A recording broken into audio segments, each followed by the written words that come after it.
Hello friends, welcome back to my channel Himanshu classes. पिछले video में मैंने आपको सिंधु घाटी सभ्यता के बारे में बताया था और कहा था ये फर्स्ट क्लास है। सिंधु घाटी सभ्यता का ये फर्स्ट क्लास है, यानी पार्ट 1 है। पार्ट 2 में मैं इसे पूरी तरह से क्लियर कर दूंगा।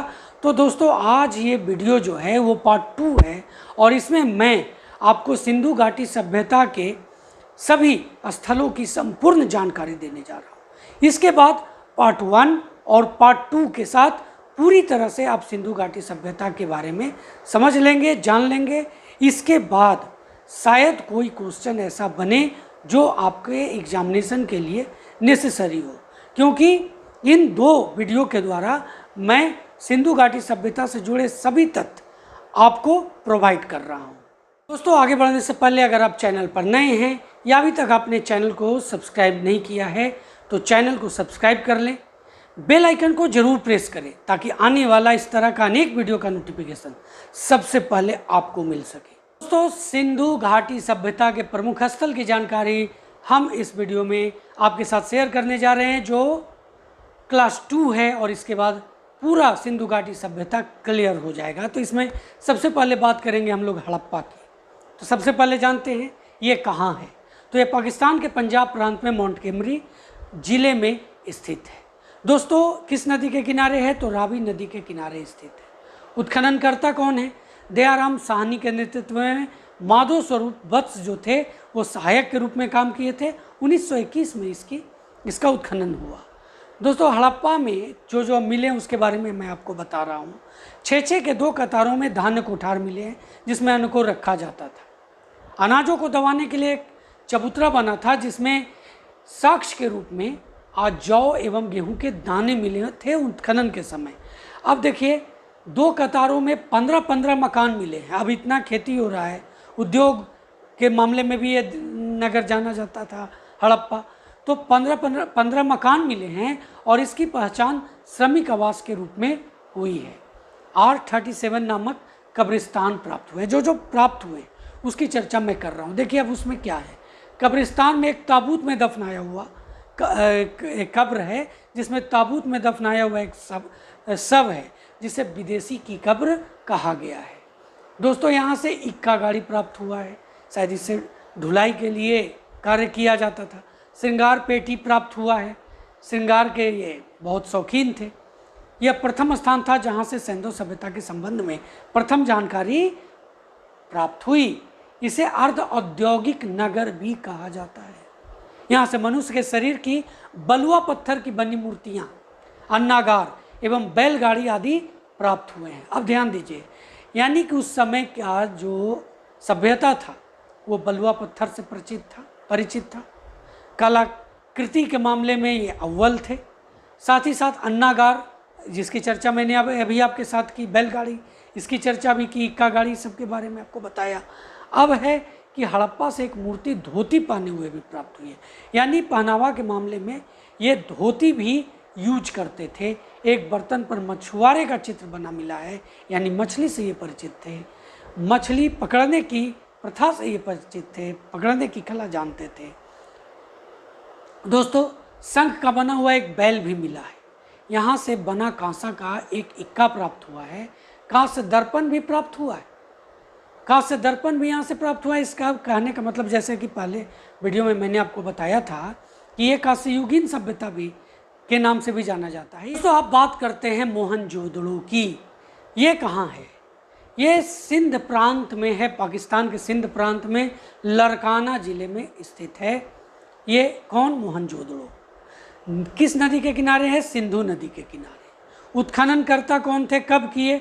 1922 में राखलदास बनर्जी के द्वारा मोहनजोदड़ो की खुदाई हुई। अब मोहनजोदड़ो का अर्थ क्या होता है इसके बारे में जानते हैं। तो इसका अर्थ होता है मृतकों का टीला। ये अक्सर क्वेश्चन आता है और अब ना के बराबर ये क्वेश्चन पूछे जाते हैं क्योंकि लगभग लोग इससे परिचित हैं। यहाँ से बृहत स्नानागार, सभागार, असेंबली हॉल, देखिए जो चीज़ें प्राप्त हुई हैं उसको नोट करते जाएं। क्या मैंने बताया? बृहत स्नानागार, बहुत बेहतर यहाँ पर शौचालय, स्नानागार आदि की व्यवस्था थी। सभागार था, असेंबली हॉल था। महाविद्यालय एवं महास्नानागार के प्रमाण मिले हैं। उसके बाद स्नानागार बताया। महा स्नानागार कहने का मतलब कि कुछ विशेष लोगों के लिए ये स्नानागार होते होंगे। अन्नागार के अवशेष पुरोहित की मूर्ति एवं आवास ये दोनों प्राप्त हुए हैं, यानी पुरोहितों का समाज में एक विशिष्ट स्थान था। कांस्य की नर्तकी की मूर्ति मिली है। दोस्तों, ये अक्सर क्वेश्चन आता है कि कांस्य के नर्तकी की मूर्ति कहाँ से मिली है, किस अवस्था में है, तो ये मोहनजोदड़ो से मिली, ये नग्न अवस्था में है। उसके बाद है कि पशुपति महादेव की मुहर यानी शिव से ये परिचित थे। दाढ़ी वाले मनुष्य की पत्थर की मूर्ति मिली है। बुने हुए कपड़े, सूती कपड़े के साक्ष्य मिले हैं। मोहनजोदड़ो में दोस्तों, मोहनजोदड़ो में 16 मकानों का बैरक मिला है। यहाँ से एक बाट मिला है तोलने वाला, जो सेल खड़ी का बना था। दोस्तों, तो ये आपको मैंने बताया मोहनजोदड़ो के बारे में। हम लोग अगले स्थल की ओर बढ़ते हैं और वो स्थल है चनहुदड़ो।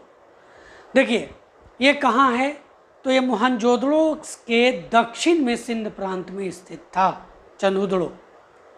इसकी खोज या उत्खनन करता कहें तो 1931 में एन मजुमदार ने की और 35-36 में अर्नेस्ट जॉन हेनरी मैके द्वारा यहाँ उत्खनन कराया गया। अब दोस्तों हम लोग बात करते हैं क्या क्या चीज़ें यहाँ से प्राप्त हुई। तो मनके बनाने के कारखाने, मुहरे बनाने का काम, औद्योगिक नगर के नाम से विख्यात है दोस्तों चनहुदड़ो। कुत्ते द्वारा बिल्ली का पीछा करने का साक्ष्य प्राप्त हुआ है, यानी ये कुत्ते से भी परिचित थे, बिल्ली से भी परिचित थे। बकराकार ईंट प्राप्त हुआ है यहाँ पर। यहाँ से चूड़ियाँ और कलछी बनाने के प्रमाण मिले हैं। कहाँ से? चनहुदड़ो से। क्वेश्चन अक्सर आता है, कलछी बनाने का प्रमाण। दोस्तों, यही एकमात्र ऐसा संग्रह स्थल है जो दुर्गीकृत नहीं है, जिसमें दुर्ग नहीं बना हुआ है। अब बात करते हैं लोथल की। लोथल एक महत्वपूर्ण स्थल है दोस्तों सिंधु घाटी सभ्यता का। ये गुजरात के अहमदाबाद जिले में स्थित है। भोगवा नदी के तट पर है। रंगनाथ राव ने 1957-58 के दौरान इसकी खोज की, इसका उत्खनन किया। इसे बंदरगाह नगर कहा जाता है। बंदरगाह के रूप में लोथल प्रसिद्ध है। दोस्तों, लोथल के पूर्वी भाग में गोदीवाड़ा यानी डॉकयार्ड का साक्ष्य मिला है। यहाँ से गोदी के साक्ष्य मिले हैं क्योंकि ये बंदरगाह नगर था। देखिए, लोथल में नगर का 2 भागों में विभाजन होकर एक ही रक्षा प्राचीर से पूरे नगर को दुर्गीकृत किया गया। एक ही रक्षा प्राचीर से पूरे नगर को दुर्गीकृत कर दिया गया, यानी इतनी बेहतर सुरक्षा व्यवस्था थी। क्यों थी? क्योंकि ये सबसे महत्वपूर्ण नगर था, क्योंकि सारा जो व्यापार होता था इस नगर से के बंदरगाह से होता था। तो बहुत ही महत्वपूर्ण था इसका दुर्गीकरण करना। अब है कि मनके बनाने का कारखाना यहाँ से मिला है। आप नोट करेंगे क्योंकि ये सब क्वेश्चन बहुत ही इम्पोर्टेंट है, ये पॉइंट बहुत ही इम्पोर्टेंट है। घोड़े के मृण मूर्तियाँ मिले हैं। चक्की के 2 पार्ट मिले हैं, यानी जो अन्न बनाने वाला जो चक्की, जिससे अन्न का पिसाई जिससे होता था चक्की, उसके 2 पार्ट मिले हैं। अब देखिए घरों, ये नहीं है, इसको काट लें। घरों के दरवाजे मुख्य मार्ग पर खुलते थे। आगे मुख्य मार्ग पर घर के जितने भी आसपास घर होते थे वो मुख्य मार्ग की ओर दरवाज़ा खुलता था। आज क्या है, आपका दरवाज़ा अंदर की ओर खुलता है, लेकिन उस समय के दरवाजे बाहर की ओर खुलते थे और ख़ास करके मुख्य मार्ग की ओर। अग्निवेदिका का साक्ष्य मिला है। अग्निवेदिका यानी ये यज्ञ किया करते थे। दोस्तों, उसके बाद है कि लोथल से प्राप्त एक भांड पर ही चालाक लोमड़ी की कथा अंकित है, यानी ये कहानियों से परिचित थे, ये लोमड़ी से परिचित थे। ये समाज में एक व्यवस्था के तहत चलते थे कि लोमड़ी चालाक होती है, किस तरह से चालाकी से बचना चाहिए, इस तरह की कहानियाँ से ये परिचित थे। और इस समाज का एक बहुत बड़ा उदाहरण है इसके वृद्धि को लेकर के, इसके उन्नति को लेकर के। देखिए, यहाँ से मम्मी की आकृति भी प्राप्त हुई है। अब मम्मी क्या होता है, जिसको मतलब क्या होता है, जब सब जिसे आप कहते हैं उसमें तरल पदार्थ लगा दिया जाता है और उसे ताबूत में रख करके दफना दिया जाता है। वो मम्मी भी का भी आकृति यहाँ से प्राप्त हुआ है। अब आते हैं कालीबंगा या कालीबंगन, जो भी आप कहें।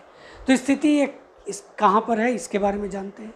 हनुमानगढ़ राजस्थान का गंगानगर जिला, यानी राजस्थान के गंगानगर जिले में हनुमानगढ़ एक जगह है, वहाँ यह स्थित है। घग्गर नदी के तट पर स्थित है कालीबंगा। कालीबंगा का शाब्दिक अर्थ होता है दोस्तों काली रंग की चूड़ियाँ। जैसे मोहनजोदड़ो का अर्थ मृतकों का टीला आप बोलते हैं, वैसे ही कालीबंगा का शाब्दिक अर्थ होता है काली रंग की चूड़ियाँ। इसके उत्खनन करता है अमलानंद घोष। कब किए? 1953 में। और बीके थापर 1960 में। यहाँ के भवनों का निर्माण कच्ची ईंटों द्वारा हुआ था, कच्ची ईंटों के द्वारा, तथा यहाँ से अलंकृत ईंटों के साक्ष्य भी मिले हैं। कच्चे के साथ साथ अलंकृत ईंटों के भी साक्ष्य मिले हैं, यानी जो सुंदर डिजाइन वाले जो ईंटें होते हैं उसका। अब है यहाँ से ईंट के चबूतरे पर 7 हवन कुंड का साक्ष्य मिला है, यानी धार्मिक प्रवृत्ति को क्लियर करता है कि धर्म को लेकर के सैंधोवासी कितने ज़्यादा तत्पर थे। कालीबंगा लकड़ी के पाइप, कालीबंगा में लकड़ी के पाइप का प्रमाण मिला है। दोस्तों स्क्रीन पर आप देख रहे हैं, आप नोट भी करते जाएं, आपके लिए बहुत ही एसेंशियल है। जूते हुए खेत, अग्नि वेदिका जिसकी चर्चा मैंने अभी आपके साथ की, सेल खड़ी तथा मिट्टी के मुहरे एवं सेल खड़ी और मिट्टी दोनों के मुहरे, इसकी चर्चा भी मैंने आपको बताई कि सेल खड़ी की मुहरे भी यहाँ से मिली हैं। कहाँ से? सिंधु घाटी सभ्यता से, हड़प्पा सभ्यता से। सेल खड़ी और मिट्टी के मुहरे एवं मृद भांड यहाँ उत्खनन से प्राप्त हुए। किसके उत्खनन से? अब यहाँ पर ध्यान दीजिए, कालीबंगा या कालीबंगन के उत्खनन से। अब दोस्तों ध्यान दीजिए, यहाँ से प्राप्त बेलनाकार मुहरे जो हैं वो मेसोपोटामिया से प्राप्त मुहरों के समरूप थी। ध्यान दीजिए, यानी कि पहले वीडियो में मैंने आपको बताया था मेसोपोटामिया की सभ्यता के समकक्ष थी सिंधु घाटी सभ्यता। हम लोग सूतकागेंडोर के बारे में जानेंगे। तो देखिए, यह सिंधु सभ्यता का यह जो सुदूर पश्चिमी स्थल पाकिस्तान के बलूचिस्तान प्रांत में स्थित है। सिंधु सभ्यता क्या है दोस्तों? सिंधु सभ्यता। उसके बाद किस नदी के किनारे है? तो दास्क नदी के किनारे है। उत्खननकर्ता कौन है? तो ऑरेंज स्टाइल के अधीन 1927 ईस्वी में इसका उत्खनन हुआ। किस जगह का? सूतकागेंडोर का। दोस्तों यह सिंधु सभ्यता का पश्चिम में अंतिम बिंदु है। यहाँ से एक किले का साक्ष्य मिला है जिसके चारों ओर रक्षा प्राचीर निर्मित था। यहाँ से मनुष्य की अस्थि, राख से भरा बर्तन, तांबे की कुल्हाड़ी और मिट्टी से बनी चूड़ियाँ प्राप्त हुई। बहुत ही महत्वपूर्ण है, आप इसे नोट कर लेंगे। अब देखिए, बनमाली की चर्चा करते हैं। बनमाली हरियाणा के हिसार जिले में रंगोई नदी के किनारे स्थित है। रविंद्रनाथ बिष्ट ने इसका उत्खनन किया, इसकी खोज की। कब की? 1974 में। इस स्थल से कालीबंगा की तरह हड़प्पा पूर्व और हड़प्पा कालीन दोनों संस्कृतियों के अवशेष मिले हैं। बहुत ध्यान देने की बात है। क्वेश्चन बनेगा कि कौन सा ऐसा जगह है, कौन से ऐसे जगह हैं। अब जैसे देखिए, बनमाली और कालीबंगा दोनों हड़प्पा पूर्व और हड़प्पा कालीन दोनों संस्कृति के अवशेष मिले हैं। यहाँ से अग्निवेदियाँ, लाजवर्दमनी, मन के हल की आकृति का खिलौना, तिल, सरसों का ढेर, अच्छे किस्म के जौ, नालियों की विशिष्टता, नाली बहुत उत्तम किस्म के थे, तांबे के बनाग्र आदि भी मिले हैं। यहाँ से सड़कों पर बैलगाड़ियों के पहिए के निशान मिले हैं। दोस्तों ये क्लियर होता है कि उस समय ये लोग बैलगाड़ी से परिचित थे।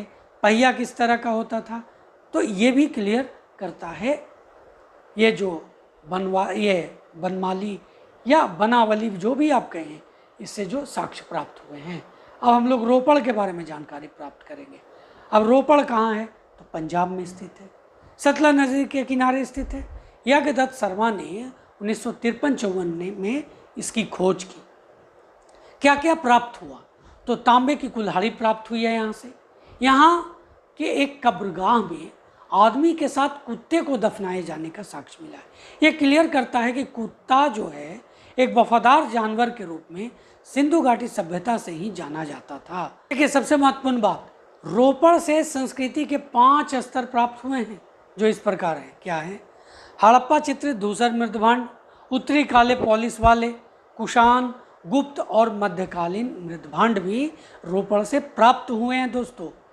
उसके बाद आप बात करेंगे सुरकोतड़ा के। देखिए गुजरात के कच्छ जिले में स्थित है सुरकोतड़ा। जगपति जोशी के अधीन 1964 ईस्वी में यहाँ उत्खनन हुआ। यहाँ से घोड़े के अस्थि पंजर अस्थियाँ प्राप्त हुई हैं, अक्सर क्वेश्चन आता है ये। साथ ही यहाँ से एक अनोखे कब्रगाह का साक्ष्य भी मिला है। अब बात करेंगे आलमगीरपुर का, तो पश्चिम उत्तर प्रदेश के मेरठ जिले में स्थित है आलमगीरपुर। हिंडन नदी के किनारे है। यज्ञदत्त शर्मा ने 1958 ईस्वी में इसकी खोज की। यह हड़प्पा सभ्यता के अंतिम चरण को रेखांकित करता है दोस्तों। कौन? आलमगीरपुर। अब बात करेंगे रंगपुर का। देखिए गुजरात के काठियावाड़ जिले में स्थित है। मादर नदी के समीप रंगनाथ राव ने 1953-54 में रंगपुर की खोज की, उत्खनन किया। यहाँ से उत्तर हड़प्पा सभ्यता के साक्ष्य मिले हैं, यानी हड़प्पा सभ्यता के बाद के। यहाँ से धान की भूसी का साक्ष्य मिला है। यहाँ कच्ची ईंटों का दुर्ग भी मिला है दोस्तों, दुर्ग जिसकी चर्चा मैंने पहले भी आपके साथ की। अब बात करेंगे कोटदीजी का। यह मोहनजोदड़ो से 50 किलोमीटर पूर्व जाइएगा तो कोटदीजी अवस्थित है, स्थित है। F.A. खान ने 1955-57 में इसका उत्खनन किया, इसकी खोज की।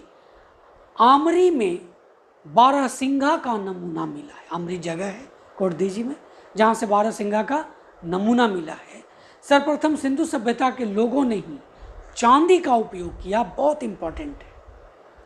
तो दोस्तों अब बात करेंगे धौलावीरा। देखिए गुजरात के कच्छ जिले के मचाऊ तालुका में मानसर एवं मानहर नदियों के मध्य अवस्थित है धौलावीरा। जगपति जोशी ने 1967-68 में इसकी खोज की, परंतु इसका विस्तृत उत्खनन रविंद्र सिंह बिष्ट के द्वारा किया गया।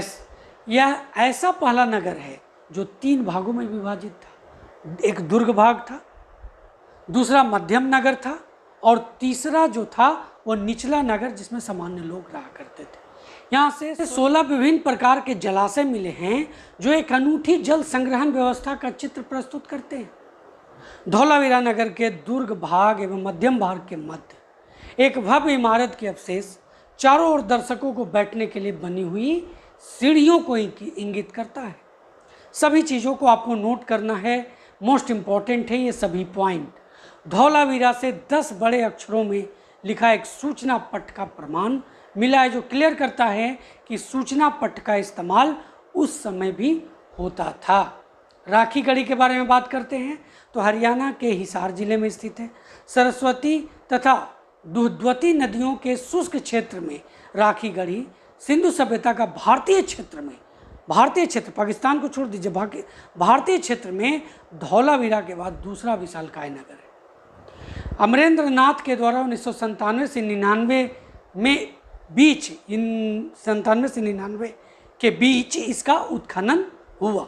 राखी गढ़ी से प्राक हड़प्पा एवं परिपक्व हड़प्पा युग इन दोनों कालों के प्रमाण मिले हैं।